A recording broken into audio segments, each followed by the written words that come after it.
ইতিহাসের পাতায় যখন মানুষের পদচিহ্ন সবেমাত্র পড়তে শুরু করেছে, যখন পৃথিবীর মাটি তখনও আদমের ঘ্রাণে সজীব, ঠিক সেই সময়ে মানবজাতির এক ক্রান্তিকাল ঘনিয়ে এসেছিল। হজরত আদম আলাইহিস সালামের বিদায়ের পর কেটে গেছে দীর্ঘ 10টি শতাব্দী। মানুষের সংখ্যা বেড়েছে, কিন্তু সেই সাথে বেড়েছে মানুষের অন্তরের কলুষতা। ইবলিসের প্ররোচনায় মানুষ ভুলে যেতে শুরু করেছিল তাদের স্রষ্টাকে। তারা নিজেদের হাতে পাথর খোদাই করে তৈরি করেছিল ওয়াদ, সুয়া, ইয়াগুস, ইয়াউক এবং নাসার নামক 5 জন পুণ্যবান ব্যক্তির প্রতিমূর্তি। ধীরে ধীরে সেই সম্মান রূপ নিল উপাসনায়। পৃথিবী আচ্ছন্ন হল শিরকের অন্ধকারে। ঠিক এই অন্ধকার সময়ে ইরাকের মেসোপটেমিয়া অঞ্চলে এক মহান আত্মার জন্ম হল। তিনি নূহ আলাইহিস সালাম।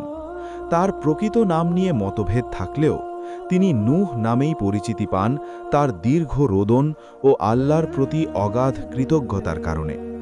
আল্লাহ তাআলা তাকে মনোনীত করলেন প্রথম রাসূল হিসেবে, যেন তিনি পথ ভোলা মানুষকে সত্যের আলোয় ফিরিয়ে আনতে পারেন। নূহ আলাইহিস সালাম ছিলেন একজন সাধারণ মানুষ, কিন্তু তার অন্তরে ছিল অসাধারণ এক নূর। যখন তিনি 50 বা তার কিছু বেশি বছর বয়সে পদার্পণ করলেন, তখন জিবরাইল আলাইহিস সালাম আল্লাহর বার্তা নিয়ে তার কাছে উপস্থিত হলেন। আল্লাহ নির্দেশ দিলেন, হে নূহ, তোমার কওমকে সতর্ক করো, তাদের কাছে যন্ত্রণাদায়ক শাস্তি আসার আগেই। নূহ আলাইহিস সালাম তার দায়িত্ব বুঝতে পারলেন। তিনি জনপদে গিয়ে উচ্চস্বরে ঘোষণা করলেন, হে আমার কওম, তোমরা আল্লাহর ইবাদত করো, তিনি ছাড়া তোমাদের আর কোনো উপাস্য নেই। আমি তোমাদের জন্য এক ভয়াবহ দিনের শাস্তির ভয় করছি। তার এই ঘোষণা ছিল বজ্রপাতের মতো। যারা বংশ পরম্পরায় মূর্তি পূজা করে আসছিল, তাদের কাছে এই বার্তা ছিল এক বড় আঘাত। সমাজের প্রভাবশালী ধনাঢ্য ব্যক্তিরা, যাদের কুরআন মালা বা সর্দার বলে অভিহিত করেছে, তারা বিদ্রূপের হাসি হেসে বলল, নূহ, আমরা তো তোমাকে আমাদের মতোই একজন মানুষ ছাড়া আর কিছু দেখছি না, আর আমরা দেখছি যে আমাদের মধ্যে যারা তুচ্ছ ও নির্বোধ, তারাই কেবল তোমার অনুসরণ করছে। নূহ আলাইহিস সালাম ধৈর্য হারালেন না। তিনি অত্যন্ত বিনয়ের সাথে বললেন, হে আমার জাতি, আমার মধ্যে কোনো ভ্রষ্টতা নেই। আমি তো কেবল বিশ্বজাহানের রবের পক্ষ থেকে একজন রাসূল। আমি তোমাদের কাছে আমার রবের বাণী পৌঁছে দিচ্ছি এবং তোমাদের মঙ্গল কামনা করছি। দিনের পর দিন, বছরের পর বছর কেটে যেতে লাগল। নূহ আলাইহিস সালাম তার দাওয়াতের কৌশল পরিবর্তন করতে লাগলেন। তিনি কখনো গোপনে, কখনো প্রকাশ্যে, কখনো গভীর রাতে, আবার কখনো ভর দুপুরে মানুষকে বোঝাতে লাগলেন। তিনি তাদের আকাশের মেঘমালা, বৃষ্টির রহমত, বাগানের প্রাচুর্য ও নদীর প্রবাহ দেখিয়ে স্রষ্টার অস্তিত্বের প্রমাণ দিতেন। তিনি বলতেন, তোমরা যদি ক্ষমা প্রার্থনা করো, তবে আল্লাহ তোমাদের জন্য আকাশ থেকে মুষলধারে বৃষ্টি বর্ষণ করবেন, তোমাদের ধন সম্পদ ও সন্তান সন্ততি বাড়িয়ে দেবেন এবং তোমাদের জন্য জান্নাত ও ঝর্ণাধারা প্রবাহিত করবেন। কিন্তু উত্তর ছিল ভয়াবহ। যখনই তিনি তাদের ডাকতেন, তারা কানে আঙুল দিয়ে রাখত, যেন তার কথা শুনতে না হয়। তারা নিজেদের কাপড় দিয়ে মুখ ঢেকে রাখত, যেন তাকে দেখতে না হয়। তারা তাদের সন্তানদের শিখিয়ে দিত, সাবধান, এই লোকটির কথা শুনবে না, সে একজন উন্মাদ।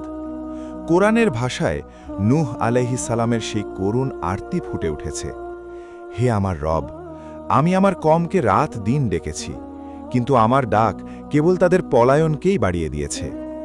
950 বছর, একটি দীর্ঘ সময়। প্রজন্মের পর প্রজন্ম পার হয়ে যাচ্ছিল।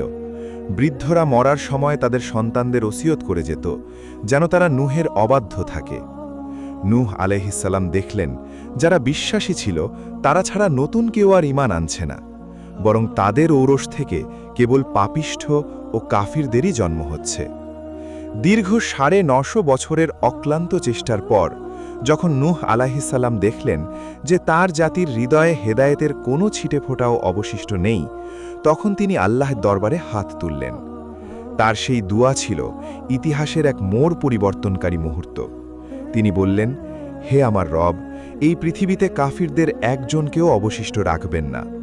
যদি আপনি তাদের ছেড়ে দেন, তবে তারা আপনার বান্দাদের পথভ্রষ্ট করবে এবং কেবল পাপিষ্ঠ কাফিরদেরই জন্ম দেবে। আল্লাহ তাআলা তার দুয়া কবুল করলেন। ওহী নাজিল হল, নূহ, তোমার কওমের যারা ঈমান এনেছে তারা ছাড়া আর কেউ ঈমান আনবে না, সুতরাং তাদের কর্মকাণ্ডে তুমি দুঃখ পেও না।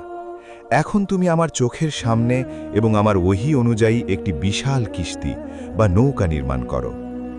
নূহ আলাইহিসসালাম মরুভূমির তপ্ত বালুর ওপর নৌকা বানাতে শুরু করলেন। এটি ছিল এক বিস্ময়কর কর্মযজ্ঞ। কাঠ সংগ্রহ করা, তক্তা তৈরি করা এবং সেগুলোকে আলকাতরা দিয়ে জোড়া লাগানো সবই ছিল এক বিস্ময়কর কাজ। সেই যুগে সমুদ্র থেকে অনেক দূরে এমন বিশাল নৌকা বানানো দেখে কাফিররা হাসাহাসি শুরু করল। তারা পাশ দিয়ে যাওয়ার সময় বলতো, ওহে নূহ, নবুয়তি ছেড়ে এখন কি কাঠমিস্ত্রি হয়ে গেলে? এই মরুভূমিতে নৌকা চালিয়ে কোথায় যাবে? নূহ শান্তভাবে জবাব দিতেন, আজ তোমরা আমাদের উপহাস করছো, কিন্তু শীঘ্রই এমন দিন আসবে যখন আমরা তোমাদের উপহাস করব। তোমরা জানতে পারবে কার ওপর লাঞ্ছনাকর শাস্তি নেমে আসে। বলা হয় এই কিস্তিটি ছিল 3 তলা বিশিষ্ট। প্রথম তলায় বন্য ও হিংস্র পশুরা, দ্বিতীয় তলায় মানুষ এবং তৃতীয় তলায় পাখিদের থাকার ব্যবস্থা করা হয়েছিল। নূহ আলাইহিসসালাম আল্লাহর নির্দেশে প্রতিটি প্রাণীর এক এক জোড়া অর্থাৎ পুরুষ ও স্ত্রী সংগ্রহ করতে লাগলেন। অবশেষে সেই ভয়াবহ দিনটি ঘনিয়ে এলো। আল্লাহর পক্ষ থেকে সংকেত ছিল, যখন তান্নূর বা চুল্লি থেকে পানি উথলে উঠবে তখনই বুঝতে হবে আযাব শুরু হয়ে গেছে। একদিন হঠাৎ নূহ আলাইহিসসালামের ঘরের চুল্লি দিয়ে আগুনের বদলে পানি বের হতে লাগল। তিনি বুঝলেন সময় হয়ে গেছে। তিনি চিৎকার করে ঈমানদারদের ডাকলেন, তাড়াতাড়ি কিস্তিতে আরোহণ করো, আল্লাহর নামেই এর গতি এবং আল্লাহর নামেই এর স্থিতি। এক এক করে ৮০ জন বা তার কিছু বেশি ঈমানদার মানুষ নৌকায় উঠলেন। প্রতিটি প্রাণীর জোড়া জোড়া নৌকায় তোলা হলো। জিবরাইল আলাইহিসসালাম এসে তাদের সাহায্য করলেন। তখনই শুরু হলো প্রকৃতির এক প্রলয়ঙ্করী রূপ। আল্লাহ আকাশকে আদেশ দিলেন তার সমস্ত পানি ঢেলে দিতে এবং জমিনকে আদেশ দিলেন তার বুক চিরে পানি বের করে দিতে। আকাশের বৃষ্টি আর জমিনের পানি মিলে একাকার হয়ে গেল।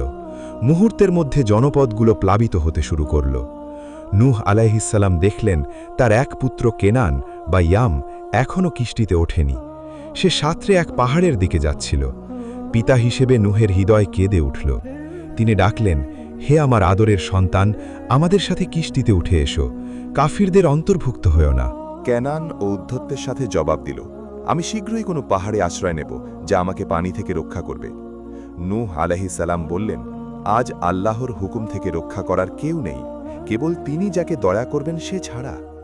কথাটি শেষ হতে না হতেই এক বিশাল ঢেউ এসে কেনানকে ভাসিয়ে নিয়ে গেল। নূহ আলাইহিসসালাম আল্লাহর কাছে আরজি জানালেন, হে আল্লাহ, আমার পুত্র তো আমার পরিবারেরই অন্তর্ভুক্ত ছিল।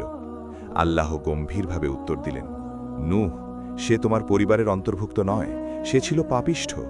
যার সম্পর্কে তুমি জানো না সে বিষয়ে আমাকে প্রশ্ন করো না।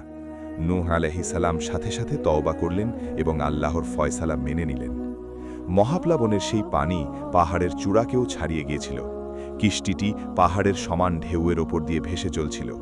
দীর্ঘ ৬ মাস বা তারও বেশি সময় ধরে সেই বিশাল কিস্তি পানির ওপর দুলছিল।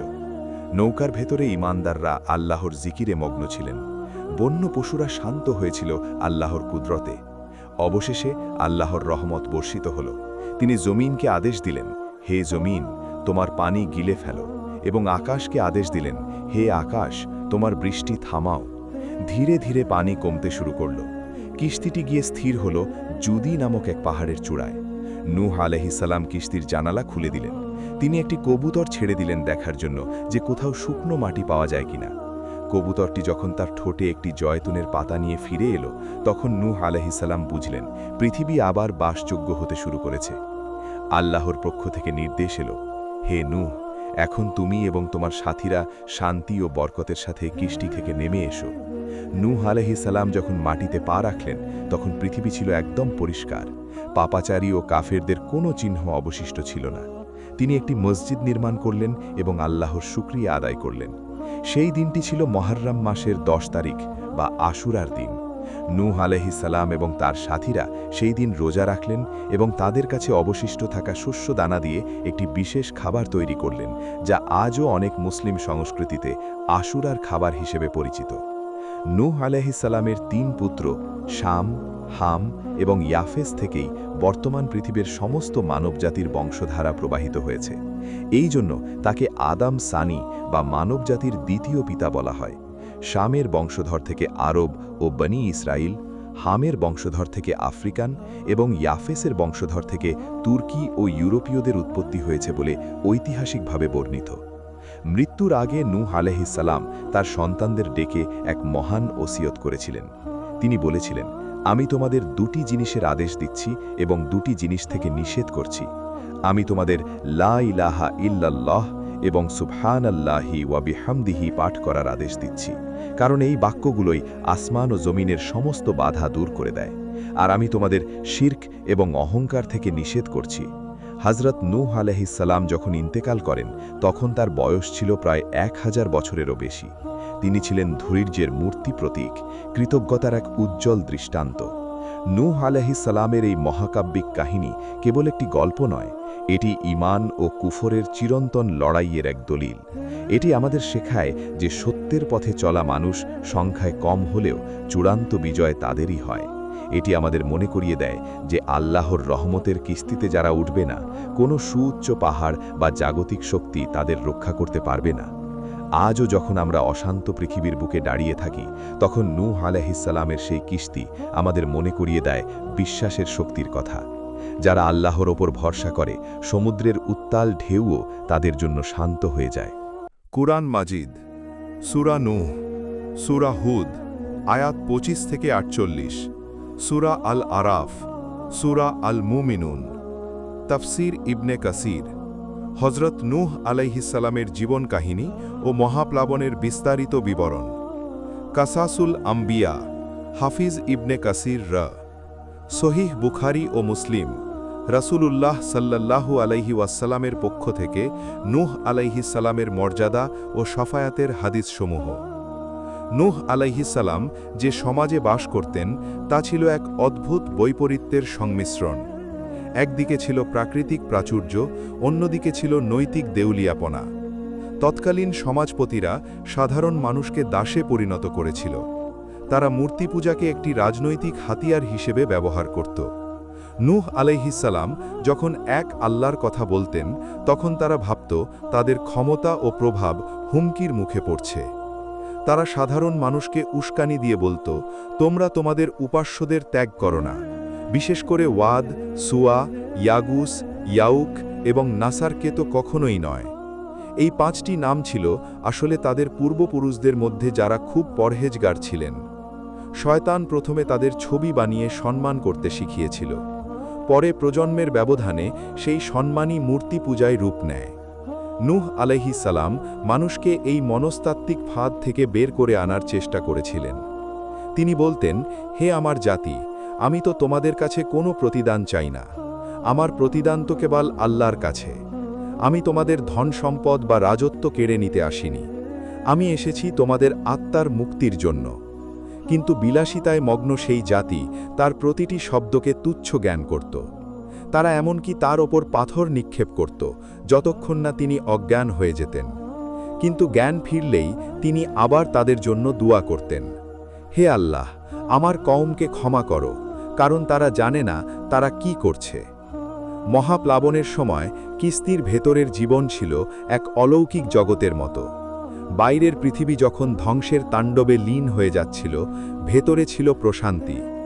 নূহ আলাইহিস সালাম কিস্তির প্রতিটি কোণে গিয়ে মানুষের খোঁজ নিতেন। তিনি তাদের তৌহিদের শিক্ষা দিতেন। সেখানে কোনো ধনী গরিবের ভেদাভেদ ছিল না। সমাজের তথাকথিত নিচু শ্রেণীর মানুষগুলোই ছিল সেই কিস্তির সম্মানিত যাত্রী। পশুদের মধ্যেও এক অদ্ভুত সংহতি দেখা গিয়েছিল। সিংহ আর হরিণ পাশাপাশি বসেছিল, কিন্তু কেউ কাউকে আক্রমণ করছিল না। এটি ছিল আল্লাহর পক্ষ থেকে এক বিশেষ রহমত। নূহ আলাইহিস সালাম প্রতিটি প্রাণীর খাদ্যের সুব্যবস্থা করেছিলেন। তিনি ছিলেন একাধারে নবী, নেতা এবং একজন দক্ষ ব্যবস্থাপক। কিস্তির ভেতরে সেই কয়েক মাস ছিল এক নতুন সভ্যতার মহড়া, যেখানে কেবল আল্লাহর আইন এবং ভ্রাতৃত্ব বজায় ছিল। নূহ আলাইহিসসালামের পুত্র ক্যানানের কাহিনী ইতিহাসের অন্যতম হৃদয়বিদারক ঘটনা। এটি প্রমাণ করে যে কেবল নবীর বংশধর হওয়ায় নাজতের গ্যারান্টি নয়, বরং ঈমানই হচ্ছে আসল মাপকাঠি। ক্যানান ছিল একজন দক্ষ সাঁতারু এবং শক্তিশালী যুবক। সে তার শারীরিক শক্তির ওপর এতটাই অহংকারী ছিল যে সে স্রষ্টার মহাশক্তিকে অবজ্ঞা করেছিল। যখন পানি তার পায়ের পাতা স্পর্শ করল, সে হাসল। যখন পানি তার কোমর পর্যন্ত এলো, সে দৌড়ে পাহাড়ের দিকে গেল। কিন্তু যখন পানি পাহাড়ের চূড়াকে ছাড়িয়ে গেল, তখন সে বুঝল তার বাঁচার আর কোনো পথ নেই। নূহ আলাইহিসসালাম যখন তাকে ডাকছিলেন, তার কণ্ঠে ছিল এক পিতার আকুলতা, কিন্তু ক্যানানের অন্তরে ছিল কুফরের মোহর। এই ঘটনা কিয়ামত পর্যন্ত আসা প্রতিটি মানুষের জন্য এক বিশাল শিক্ষা, যে আমল ছাড়া কেবল বংশ পরিচয় কোনো কাজে আসবে না। নূহ আলাইহিসসালাম তার জীবনের শেষ দিনগুলোতেও মানুষকে আল্লাহর পথে ডাকার দায়িত্ব ছাড়েননি। তার দীর্ঘ 950 বছরের দাওয়াতের ক্লান্তি তার চেহারায় ফুটে উঠলেও তার ঈমান ছিল পর্বতের মতো অটল। তিনি যখন ইন্তেকাল করেন, তখন ফেরেশতারা তাকে জিজ্ঞেস করেছিলেন, হে নূহ, আপনি তো পৃথিবীর দীর্ঘতম জীবন লাভ করেছেন, এই পৃথিবীটাকে আপনার কাছে কেমন মনে হলো? নূহ আলাইহিসসালাম ম্লান হেসে উত্তর দিয়েছিলেন, এই পৃথিবীটা আমার কাছে এমন একটি ঘরের মতো মনে হলো যার দুটি দরজা আছে। আমি এক দরজা দিয়ে প্রবেশ করলাম এবং অন্য দরজা দিয়ে বের হয়ে যাচ্ছি। এই একটি বাক্যেই তিনি জীবনের নশ্বরতা এবং আখেরাতের স্থায়িত্বের কথা বুঝিয়ে দিয়ে গেছেন। তার চলে যাওয়ার পরেও তার রেখে যাওয়া শিক্ষা আজও মানবজাতিকে পথ দেখায়।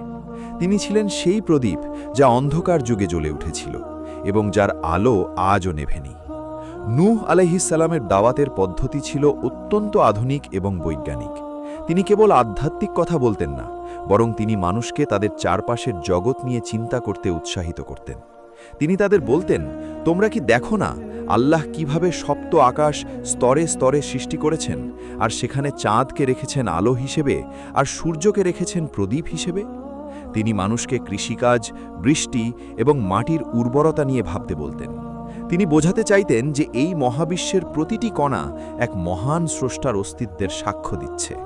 কিন্তু মানুষের অহংকার তাদের চোখ অন্ধ করে দিয়েছিল।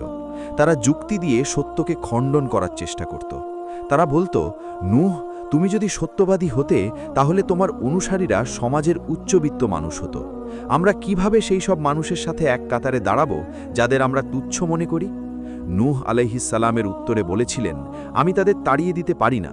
তারা ঈমান এনেছে এবং আল্লাহর কাছে তাদের মর্যাদা অনেক বেশি। আমি যদি তাদের তাড়িয়ে দেই, তবে আল্লাহর কাছে আমি কি জবাব দেব? এটি ছিল ইতিহাসের প্রথম সাম্যের ঘোষণা, যেখানে বংশ বা অর্থের চেয়ে ঈমানকে বড় করে দেখা হয়েছে। নূহ আলাইহিসসালামের মহাপ্লাবন কেবল একটি ধর্মীয় বিশ্বাস নয়, এটি একটি ঐতিহাসিক বাস্তবতা। পৃথিবীর প্রায় প্রতিটি প্রাচীন সভ্যতায়, তা সুমেরীয় হোক, মেসোপটেমীয় হোক বা গ্রিক, একটি বিশাল প্লাবনের কাহিনী পাওয়া যায়। এটি প্রমাণ করে যে মানবজাতির স্মৃতিতে এই ভয়াবহ ঘটনাটি গভীরভাবে গেঁথে আছে। আধুনিক প্রত্নতাত্ত্বিকেরা তুরস্কের আরারাত পর্বতমালায় বা জুদি পাহাড়ের আশেপাশে এমন কিছু চিহ্ন খুঁজে পেয়েছেন যা একটি বিশাল নৌকার অস্তিত্বের ইঙ্গিত দেয়। যদিও বিজ্ঞান ও ধর্মের বিতর্ক চিরন্তন, কিন্তু নূহ আলাইহিসসালামের কাহিনী আমাদের মনে করিয়ে দেয় যে প্রকৃতির ওপর মানুষের কোনো নিয়ন্ত্রণ নেই। যখন স্রষ্টার ক্রোধ নেমে আসে, তখন কোনো প্রযুক্তি বা কোনো দেওয়াল মানুষকে রক্ষা করতে পারে না। নূহ আলাইহিসসালাম আমাদের শিখিয়েছেন কিভাবে ধ্বংসস্তূপের ওপর দাঁড়িয়ে নতুন করে স্বপ্ন দেখতে হয়। তিনি যখন কিস্তি থেকে নামলেন, তখন চারিদিকে কেবল কাদা আর পানি ছিল, কিন্তু তার মনে ছিল এক নতুন পৃথিবীর আশা। তিনি তার সন্তানদের শিখিয়েছিলেন কিভাবে মাটির সাথে মিতালি করতে হয়, কিভাবে ফসল ফলাতে হয় এবং কিভাবে আবার একটি সুস্থ সমাজ গড়ে তুলতে হয়। অনেকেই প্রশ্ন করেন, নূহ আলাইহিসসালামকে কেন নূহ বলা হয়? আরবি শব্দ নাহ থেকে এর উৎপত্তি, যার অর্থ বিলাপ করা বা উচ্চস্বরে কাঁদা। তিনি তার জাতির ধ্বংসের জন্য কাঁদতেন। তিনি কাঁদতেন কারণ তিনি জানতেন আল্লাহর শাস্তি কত ভয়াবহ। তিনি সারা রাত জায়নামাজে দাঁড়িয়ে কাঁদতেন আর বলতেন, হে আল্লাহ, আমার জাতিকে সঠিক পথ দেখান। এমনকি প্লাবনের পর যখন তিনি তার পুত্রের জন্য দোয়া করেছিলেন এবং আল্লাহ তাকে সতর্ক করেছিলেন, তখনও তিনি ভয়ে ও অনুশোচনায় অনেক কেঁদেছিলেন। তার এই রোদন ছিল আল্লাহর প্রতি তার গভীর ভালোবাসা এবং ভয়ের বহিঃপ্রকাশ। তিনি ছিলেন আবদান শাকুরা বা অত্যন্ত কৃতজ্ঞ বান্দা। সামান্য পানি পান করার পর বা খাবার খাওয়ার পর তিনি যেভাবে আল্লাহর শুকরিয়া আদায় করতেন তা ছিল নজিরবিহীন। হাদিস শরীফে এসেছে, কিয়ামতের কঠিন ময়দানে যখন সমস্ত মানুষ দিশেহারা হয়ে পড়বে, তখন তারা নূহ আলাইহিস সালামের কাছে আসবে শাফাআতের জন্য। তারা বলবে, হে নূহ, আপনি পৃথিবীর প্রথম রাসূল, আপনি আল্লাহর কৃতজ্ঞ বান্দা ছিলেন। আজ আমাদের জন্য আল্লাহর কাছে সুপারিশ করুন। নূহ আলাইহিস সালাম তখন তার নিজের ভুলের কথা অর্থাৎ পুত্রের জন্য দোয়া করার কথা স্মরণ করে লজ্জিত হবেন এবং বলবেন, আজ আমার রব এত রাগান্বিত যে এমনটি আগে কখনো হননি, তোমরা অন্য কারো কাছে যাও। এই বর্ণনা থেকে বোঝা যায় আল্লাহর প্রতি তার শ্রদ্ধা ও ভয়ের গভীরতা কত ছিল। তিনি একজন নবী হওয়া সত্ত্বেও আল্লাহর ফয়সালার সামনে নিজেকে কতটা তুচ্ছ মনে করতেন। আজকের পৃথিবী কি নূহ আলাইহিস সালামের সময়ের চেয়ে খুব বেশি আলাদা? আজও মানুষ অহংকারে মত্ত। আজও মানুষ স্রষ্টাকে ভুলে বস্তুবাদের উপাসনা করছে। আজও সমাজে প্রভাবশালীরা দুর্বলদের ওপর জুলুম করছে। নূহ আলাইহিস সালামের কাহিনী আমাদের সতর্ক করে যে ইতিহাস বারবার ফিরে আসে। আমাদের প্রত্যেকের জীবনেই একটি কিস্তি দরকার। সেই কিস্তি হল ঈমান ও নেক আমল। যখন ফিতনার মহাপ্লাবন আমাদের চারপাশকে গ্রাস করে নিতে চায়, তখন কেবল এই ঈমানের কিস্তি আমাদের নাজাতের তীরে পৌঁছে দিতে পারে। নূহ আলাইহিস সালামের 950 বছরের ধৈর্য আমাদের শেখায় যে ফল কি হবে তা আল্লাহর হাতে। আমাদের কাজ কেবল সত্যের পথে অবিচল থাকা। নূহ আলাইহিস সালামের জীবন আমাদের জন্য এক আলোকবর্তিকা। তিনি আমাদের শিখিয়েছেন কিভাবে একাকী একটি পুরো জাতির বিরুদ্ধে দাঁড়িয়ে সত্যের পতাকা উড্ডয়ন রাখতে হয়। তিনি আমাদের শিখিয়েছেন কিভাবে আল্লাহর উপর তাওয়াক্কুল করতে হয়। তার এই কাহিনী কিয়ামত পর্যন্ত আসা প্রতিটি মুমিনের হৃদয়ে সাহস ও অনুপ্রেরণা জুগিয়ে যাবে। নূহ আলাইহিস সালামের জীবন থেকে প্রাপ্ত সবচেয়ে বড় শিক্ষা হল ধৈর্য। আমরা সামান্য বিপদেই ভেঙে পড়ি, কিন্তু তিনি প্রায় 1000 বছর ধরে অপমান, উপহাস এবং শারীরিক লাঞ্ছনা সহ্য করেছেন। তবুও তার মুখ থেকে কখনো অভিশাপ বের হয়নি, যতক্ষণ না আল্লাহ তাকে নিশ্চিত করেছেন যে আর কেউ ঈমান আনবে না। তার এই অসীম ধৈর্যই তাকে উলুল আজম বা দৃঢ় সংকল্পবদ্ধ রাসূলদের অন্তর্ভুক্ত করেছে। তার কাহিনীর শেষ প্রান্তে এসে আমরা দেখতে পাই, তিনি কেবল একটি প্লাবন থেকে বাঁচার পথ দেখাননি, বরং তিনি একটি নতুন জীবন দর্শন রেখে গেছেন। তিনি আমাদের শিখিয়েছেন যে সংখ্যাগুরু হওয়া মানেই সত্য হওয়া নয়। সত্য একাকী থাকলেও তা সত্য, আর মিথ্যা বিশাল পাহাড়ের মতো শক্তিশালী হলেও তা একদিন ধুলোয় মিশে যাবে। নূহ আলাইহিস সালামের কিস্তি আজও ভাসছে আমাদের হৃদয়ে, আমাদের বিশ্বাসে।